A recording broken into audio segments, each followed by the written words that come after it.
he orado y le he rogado a Dios. Quiero ser una persona apasionada por Él.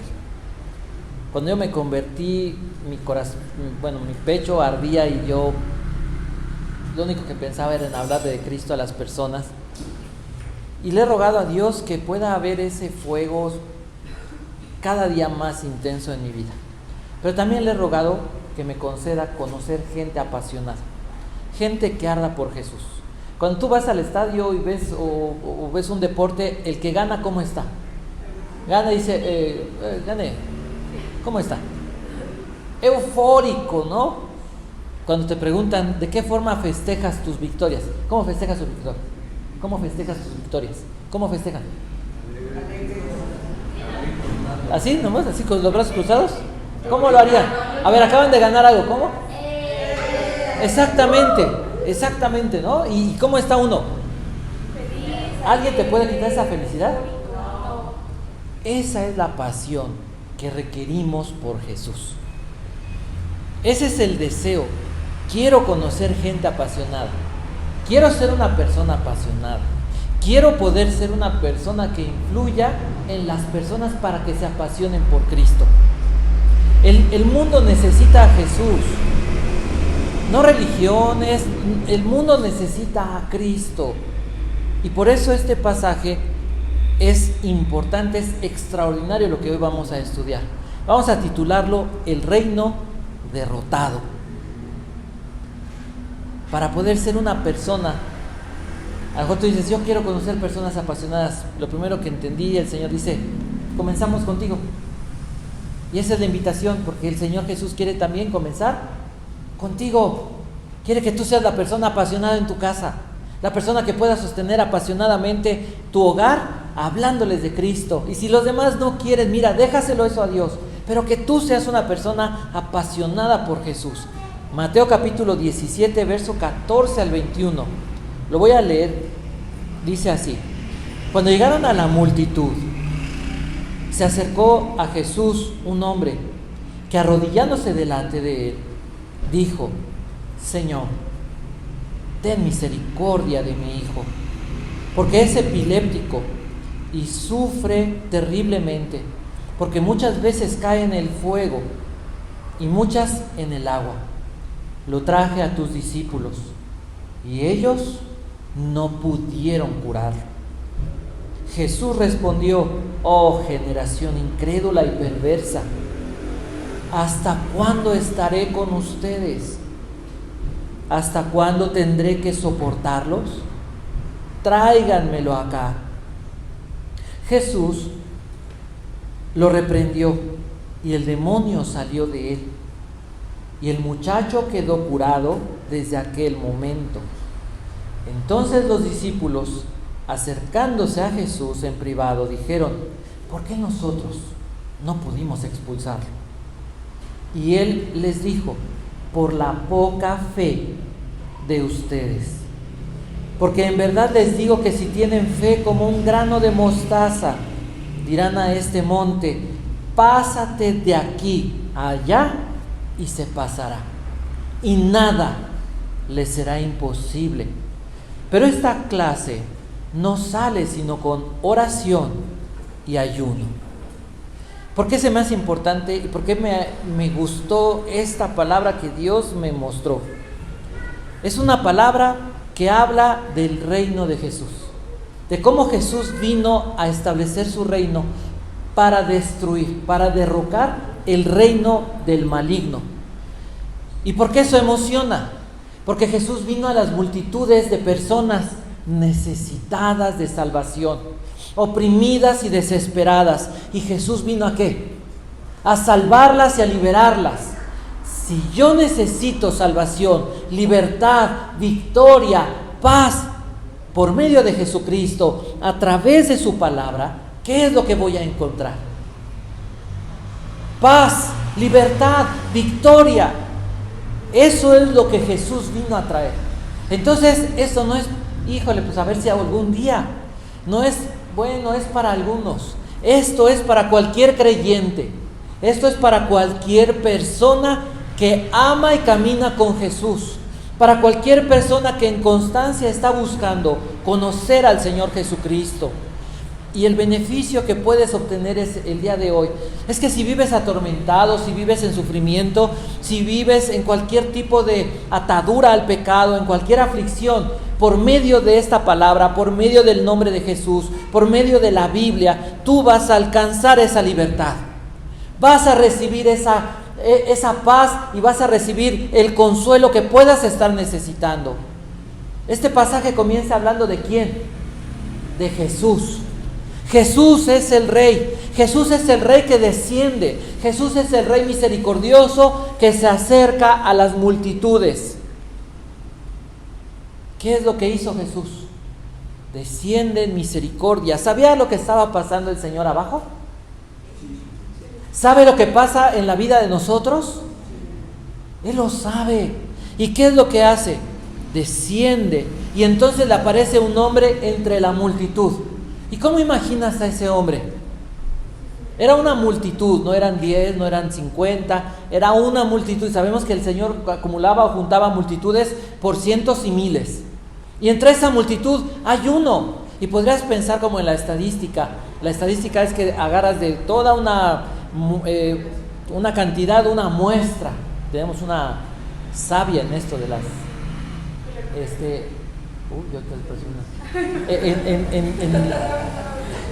Y puedes ver una muestra aleatoria de la condición de las multitudes. ¿Tú crees que era la única persona con problemas? ¿Crees que era la única persona que estaba sufriendo? ¿Crees que era la única persona que en su familia estaban pasando por cosas terribles? Pero fue el único que se atrevió a acercarse entre la multitud, a abrirse paso y presentarse delante de Jesús. Es un acto de valentía, es un acto de fe, es un acto que tal vez no acostumbramos a hacer, que tal vez vives muy acostumbrado a la religión. Pues todos le hacen así, pues todos aquí, y más o menos ahí me acoplo a un lugar, me acoplo a lo que dicen, me acoplo a lo que más o menos se ve. No se conforma, esta persona no se conforma porque tenía un gran problema. Imagina tú esto, piénsalo. ¿Qué le dice? Señor, ten misericordia de mí. No hay otra forma de que mi hijo sane. No hay otra forma de que mi hijo sea liberado del poder del diablo. No hay nadie que pueda ayudarlo. Mira, se lo traje a tus discípulos y ¿sabes qué? No pudieron salvarlo, no pudieron ayudar. ¿Cuántas personas escuchan? Es que ahí hay cristianos y los cristianos oran por los enfermos. Sí, pero ni ellos se la creen. Es la verdad. Bueno, si es la voluntad, y si tú, Señor, y bueno, pues ahora sí que tú sabes qué haces. Y la gente no ora. Y la gente no se la cree. Y la gente no está apasionada por Jesús. Las personas no están deseosas de ver la gloria de Dios manifestándose en las personas, manifestándose en sus hogares. ¿Por qué no orar? ¿Y por qué no decir, creo en Dios, creo en Jesús? ¿Y por qué no la gente puede escuchar de nosotros el testimonio de las grandezas que Dios ha hecho en nuestras vidas?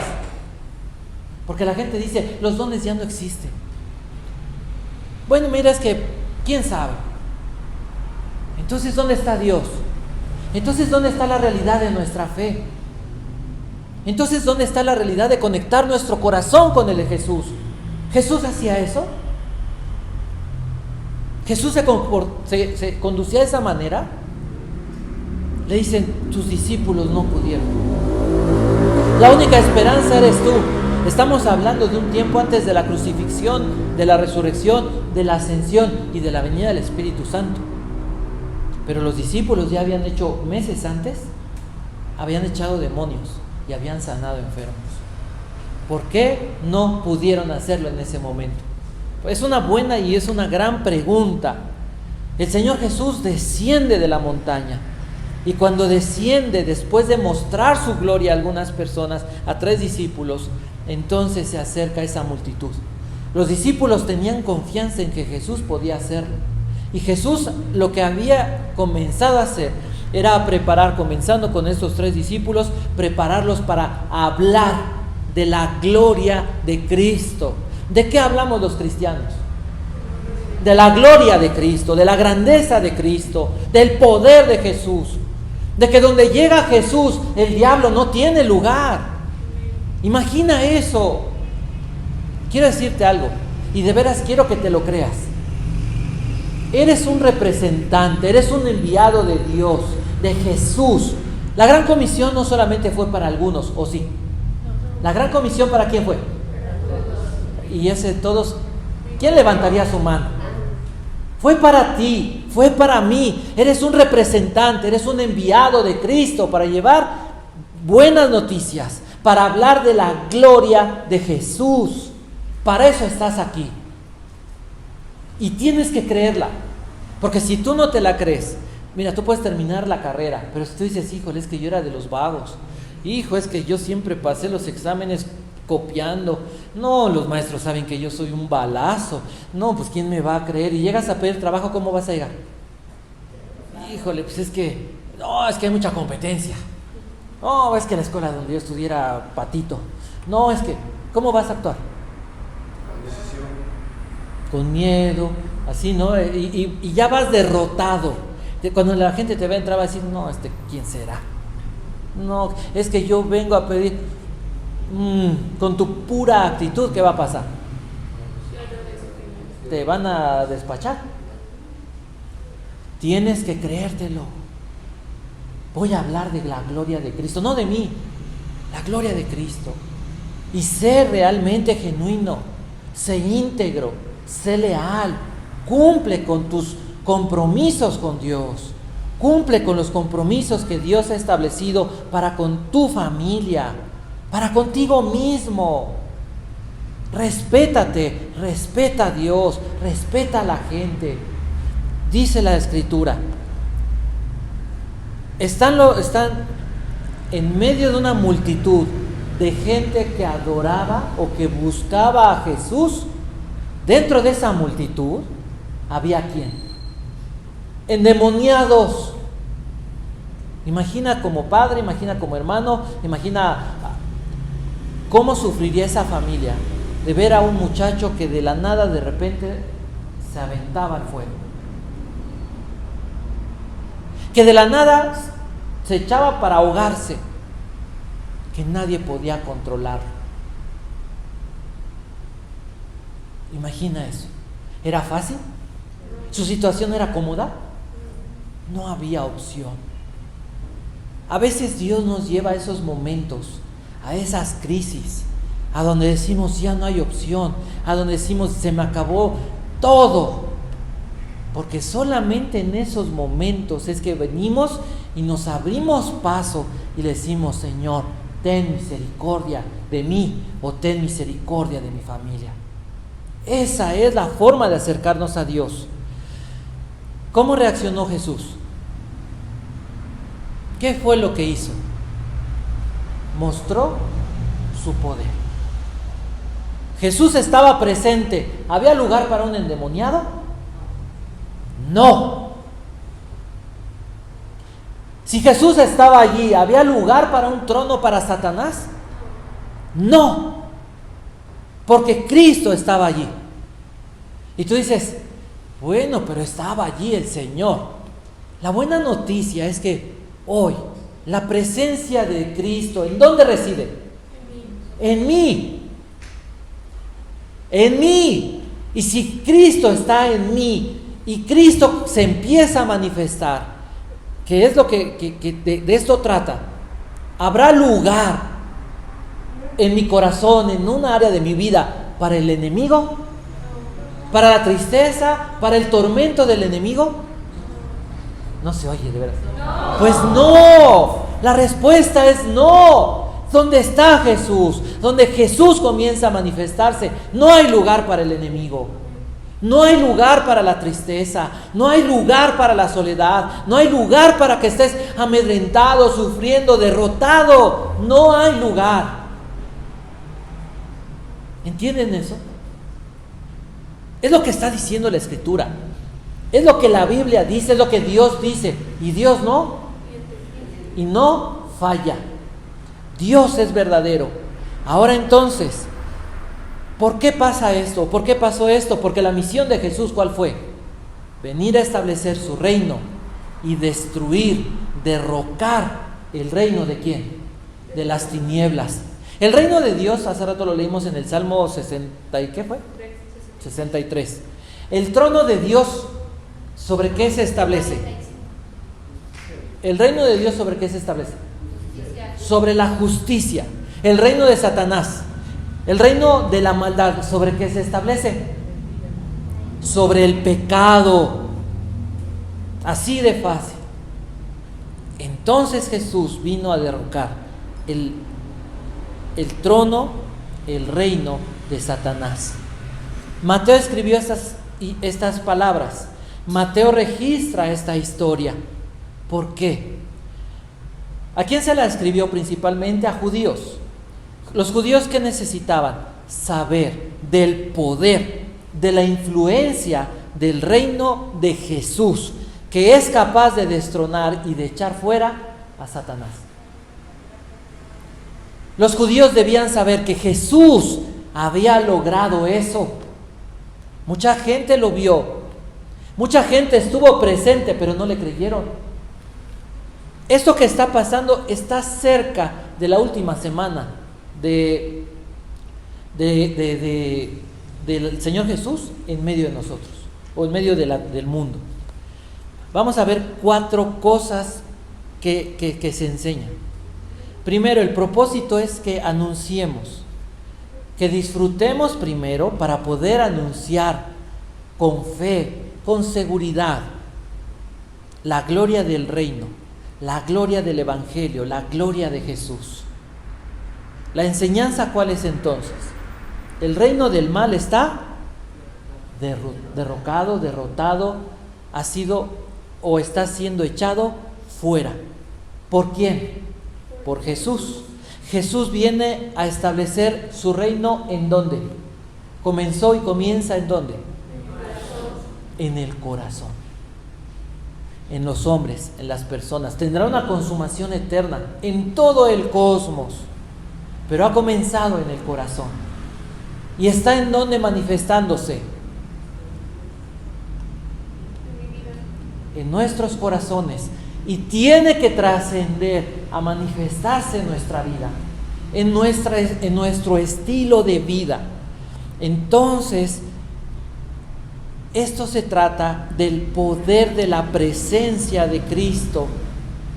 Donde está la presencia de Jesús, el reino del mal es que derrotado, es vencido.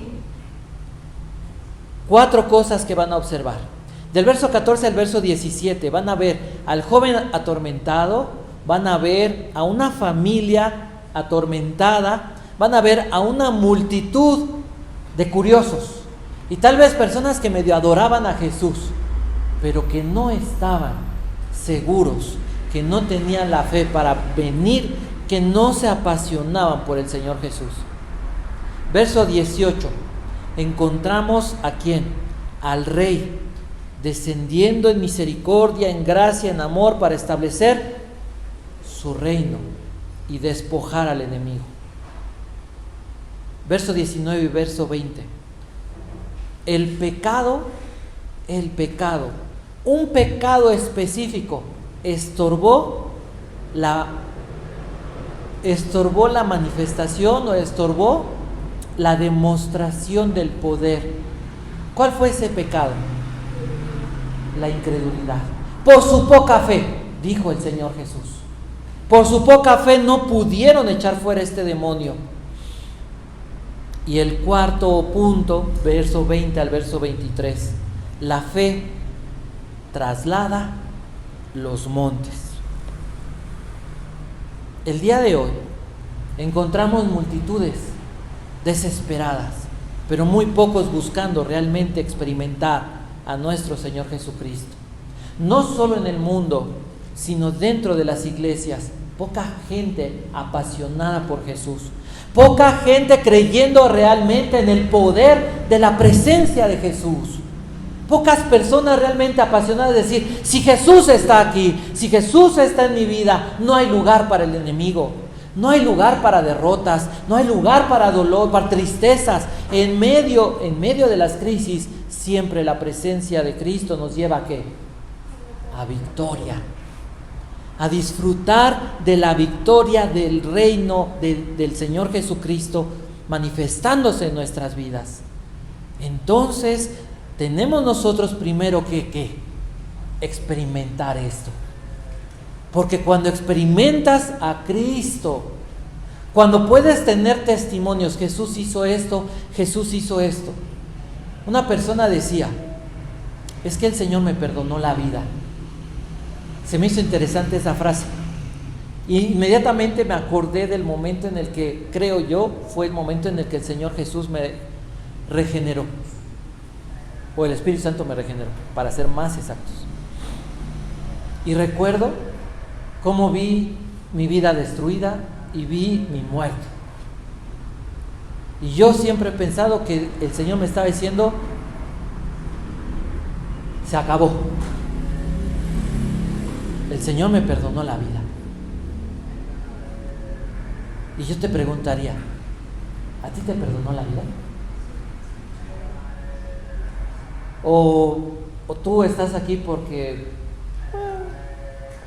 de alguna manera no eras tan malo, buscaste a Jesús y pues te ha ido bien, ¿no? Buscando al Señor, ahí la llevo. Mi vida cristiana es buena, estoy en la iglesia y ahí la llevo. Mira, hay mejores, pero también hay muchos peores. ¿Cómo es tu vida cristiana? ¿Crees que Jesús te perdonó la vida? ¿Crees que Jesús se acercó a ti con amor, con misericordia, con gracia, para salvarte y darte una nueva vida? Entonces, ¿eso a dónde te va a llevar? ¿A dónde te debe llevar? A apasionarte por Jesús. Fíjense en algo, ¿no? Y es un detalle que no había notado. En la Biblia se habla del diezmo. ¿Y el diezmo por qué se da? ¿Se acuerdan de Abraham, que fue el primero que menciona la Biblia que diezmó? ¿Por qué dio el diezmo? ¿O después de qué dio el diezmo? Pudo obtener una victoria milagrosa sobre enemigos que habían vencido y se habían llevado cautivo a su sobrino. Y era una victoria que él no podía lograr. Eran 5 reyes que habían vencido, 4 que habían vencido a 5, que tenían un montón de cautivos, y Abraham era ¿qué? Un hombre con un clan, era un clan. ¿Había manera? Pero el Señor le da la victoria, y entonces ¿qué hizo Abraham? Dice la Biblia, le entrega los diezmos. ¿Sabes que el diezmo es como una demostración o como un pago de vida? ¿No? Me diste vida. O sea, como hijo de Dios, mínimo ¿qué? Es el diezmo. Y que se peleen con quien se tengan que pelear, los que digan otra cosa. La Biblia lo enseña. No es que el antiguo, que lo que pasa, no, la Biblia lo enseña. Y por el diezmo Dios no te dice te voy a bendecir y a fructificar, ¿o sí? Y en Malaquías, al final del Antiguo Testamento, ¿qué dice? Me han ¿qué? Robado. Haya pues alimento, traigan sus diezmos al alfolí. No, ahora sí que no es como, pues si quieren, o sí. La Biblia es, si quieres, si estas enseñanzas no son de parte de Dios y no son bíblicas y ya no aplican, ¿por qué no las arrancamos de la Biblia mejor? ¿No? Porque así dicen, no, bueno, lo que pasa, arráncalas. Pero ¿sabes qué? También entonces empieza a arrancar un montón de pedazos que no has vivido y que la gente ya no enseña porque no se la cree. Y entonces la Biblia dejó de ser ¿qué? La palabra de Dios. Si hay porciones de la Biblia que ya no sirven y que no aplican y que es para... Entonces, ¿sabes qué? Arráncalas. No te atrevas, por favor. Sí, no. De verdad. Pero ¿saben qué sí promete Dios multiplicar? Las ofrendas. Tú das tu diezmo y eso es de vida. Pago de vida, eso es lo que Dios merece. Le pertenece, no es tuyo. Pero cuando tú ofrendas lo que das después de eso, Dios sí dice que lo multiplica, que Dios prospera cuando tú aparte das algo. ¿Qué enseña este pasaje acerca de Jesús? Lo que acabamos de leer. ¿Qué enseña? Que Jesús es ¿qué? El Rey que vino del cielo, que vino a establecer su reino, que vino a destruir el reino del mal, que donde el Señor se manifestaba, donde estaba Él, donde estaba su presencia, no cabía ¿quién? El enemigo, el reino de las tinieblas. ¿Qué nos enseña este pasaje acerca del mundo? ¿Cómo está el mundo? Bueno, hasta nuestros enemigos necesitan de Jesús. ¿Cuántas personas necesitan de Jesús? El mundo, todos. Porque un día, si no se arrepienten, irán al castigo eterno. Y el Señor, ¿por qué te tiene donde vives? ¿Por qué te tiene donde trabajas? ¿Por qué estás donde estudias? Bueno, sí, por gracia, pero ¿para qué? Para que lo demos a conocer. Con nuestras palabras, ¿sí? Hay gente que dice, no hables, que tu testimonio. No. La Biblia dice que hablemos. Pero que ¿cómo debe ser nuestro testimonio? Congruente con lo que hablamos, ¿no? Nuestro carácter debe ser ¿qué? Congruente con lo que la Biblia dice.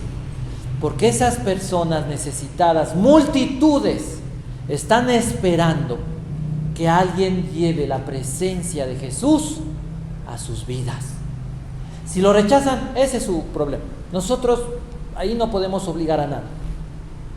Pero nosotros hemos sido llamados a que la presencia de Dios, de Cristo, arda en nuestros corazones. ¿Qué enseña este pasaje sobre la iglesia?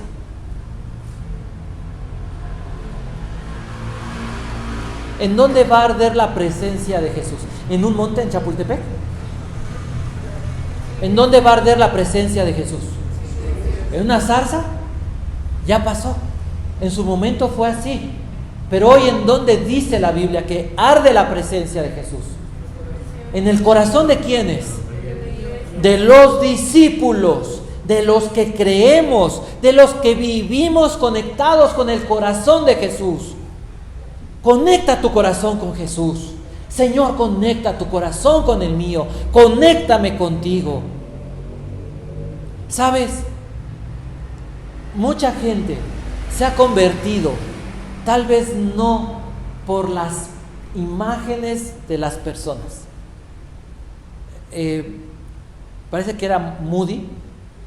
La gente lo oía y era una persona que ni siquiera no tenía dicción, pero ni siquiera sabía hablar bien, ¿no? Y se comía letras y era analfabeta, tal cual. No era una persona famosa, sí, letrada, famosa por su formación académica. Pero ¿sabes que hay institutos en muchas partes del mundo con su nombre, en honor a su nombre? ¿Y saben por qué? Por la pasión con la que predicaba. No era una persona muy bien vestida. No quiere decir que se entiende, ¿no? Pero honra a Dios con la manera, con tu imagen, con la manera en la que vistes.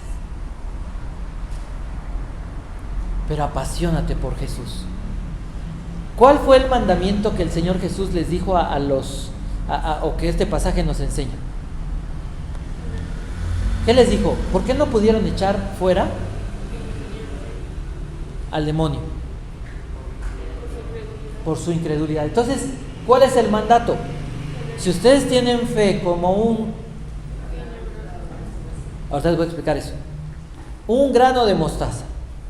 semilla pequeña, no es la más pequeña, hay unas más pequeñas, pero bueno, en ese contexto, en ese momento, era la semilla más pequeña que había, y entonces el punto o el asunto, lo que el Señor Jesús quiere enseñar es la forma en la que operan las semillas. ¿En dónde se siembra la semilla? ¿En dónde has sembrado tu semilla de fe? ¿En dónde? No. Dios nos ha dado una medida de fe, ¿de acuerdo? Lo dice la Biblia, ¿sí o no? Bueno, si no, apúntale. La Biblia dice que Dios nos ha dado una medida de fe. Ajá. Esa semilla de fe, ¿en dónde debe ser sembrada? ¿En dónde? En el Señor Jesús. En Jesús, en el reino de Cristo, en la gloria de Cristo, en la obra de Cristo, en la persona de Cristo. Todo lo que hagamos, dice la Escritura, Colosenses 3, todo lo que hagamos, ¿por quién? ¿Para quién? ¿Cómo debe ser hecho? Para el Señor Jesús. Todo.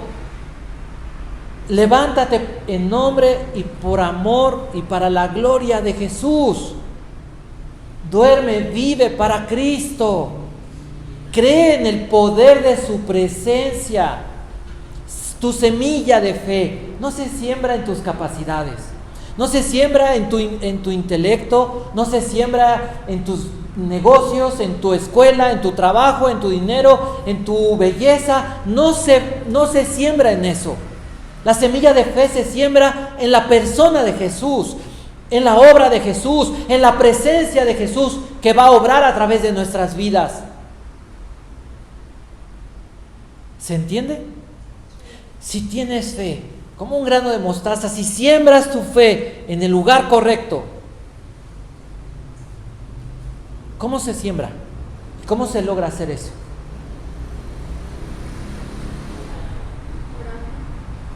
¿Cómo dice el final del pasaje en el 21? Ayuno y oración. Ayuno y oración. Hay que orar, hay que estar pegado, conectado con la presencia de Dios. ¿Quieres que se manifieste la presencia de Cristo? Es real, pero ¿qué tanto se manifiesta en la vida de las personas? En tu vida. En la medida que tú oras, que tú ayunas, que tú vives analizando, estudiando, meditando la palabra, en esa medida la presencia de Jesús se va a manifestar. Entonces, ¿cuál es el mandato? Vivir de esa manera. Oración, ayuno, sembrar mi semilla de fe en la persona, en la presencia de Jesús. ¿Qué hicieron los discípulos? No tenían fe, tenían poca fe. ¿En dónde estaba su fe? No estaba puesta en las palabras, no estaba puesta en la presencia de Jesús o en la persona de Jesús, no estaba puesta en el reino de Cristo. ¿En qué estaba puesta? Bueno, a veces pensaban en qué lugar ocuparían, unos pensaban en si iban a ser los tesoreros, si les iba a ir bien, otros pensaban si ellos eran los de la Guardia Nacional, ¿no? ¿En dónde estaba puesta su fe?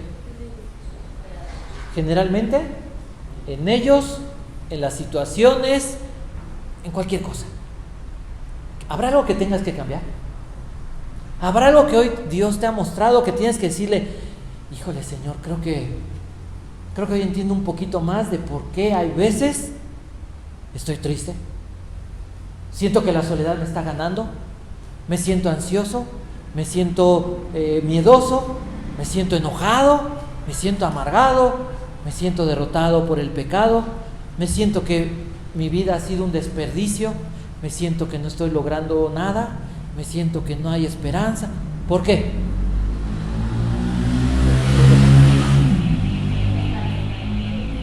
¿Por qué? Porque mi fe está puesta, mis ojos están puestos ¿dónde? En muchas cosas, sobre todo en mí y en las circunstancias. Si hay algo que cambiar, entonces pídele perdón al Señor. hay una promesa. Dice, si ustedes tienen fe como un grano de mostaza, dirán a este monte. Estamos entendiendo que es un lenguaje figurado, ¿verdad? Estamos entendiendo que no está diciendo el Señor Jesús, ese monte se va a quitar ahorita y miren, así yo lo hago. No movió un monte el Señor, ¿verdad? ¿A qué se refiere ese monte? ¿A qué les suena? ¿Qué situación acaba de pasar? Nadie podía liberar al endemoniado. Había una multitud de discípulos, creyentes, simpatizantes, adoradores, otros incrédulos, otros curiosos. Una multitud revuelta. Nadie pudo ayudar a ese muchacho. Ese problema era inamovible. Nadie podía salvar a ese muchacho. ¿Sí se dan cuenta la comparación? ¿Cuál es el monte? La situación. El que no se ha podido desbancar y derrocar un área, un lugar donde Satanás ha establecido su trono, su reino. Jesús dice, no hay mucho que hacer. Siembra tu semilla ¿en qué? En la presencia manifiesta de Jesús. Donde Jesús se manifiesta, los enemigos de Dios, el reino de las tinieblas, es derrotado y es despojado. Si tienes fe, como un grano, una pequeña fe colocada en la persona correcta, en los atributos de Dios, en la sabiduría de Dios, en el amor de Dios, en la misericordia de Dios, en la gracia de Dios, ¿qué va a pasar? Vas a poder desarraigar de tu corazón, de tu mente, de tu alma, de tu familia, de tu lugar, esos montes que nadie ha podido quitar, pero que por la presencia manifiesta de Jesús van a ¿qué? Desaparecer. Van a ir siendo echados, derrocados fuera. Les dije, oro y le pido a Dios ser una persona en la que arda el Espíritu Santo. Y no una vez o en algunos momentos, sino que sea una constante. Una constante. Y creo que Dios me ha establecido tanto un regalo como un reto. ¿Cuál es el límite? Le he rogado conocer gente apasionada. Porque el Señor no llama supermanes, ¿no? Héroes únicos, pero sí generalmente son pocos los que están dispuestos. Pocos los que dicen, Señor, vamos adelante. Vamos a pagar el precio. Una persona dijo, mira, a veces la gente dice que seguir a Jesús tiene un precio. Hay que dejar cosas o hay que perder cosas. Dice, la realidad es que un siervo de Dios tiene que estar dispuesto a perderlo todo, entendiendo el sentido. Perder todas las cosas que tienen que ver con el mundo, que nos tienen conectados y arraigados al mundo y que nos impiden, nos limitan a vivir apasionados y ardiendo por Dios. Pocas personas he conocido, y yo diría solamente 2, que se veía su pasión por Jesús.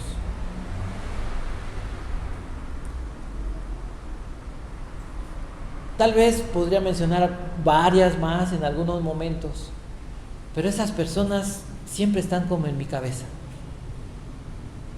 Personas que digo, están entendidos o estaban entendidos. Personas que no eran perfectas. No hay que ser perfecto, no lo somos. Si busco el perfeccionismo no lo voy a lograr y yo mismo me voy a hacer pedazos. Moisés no era perfecto, ¿o sí?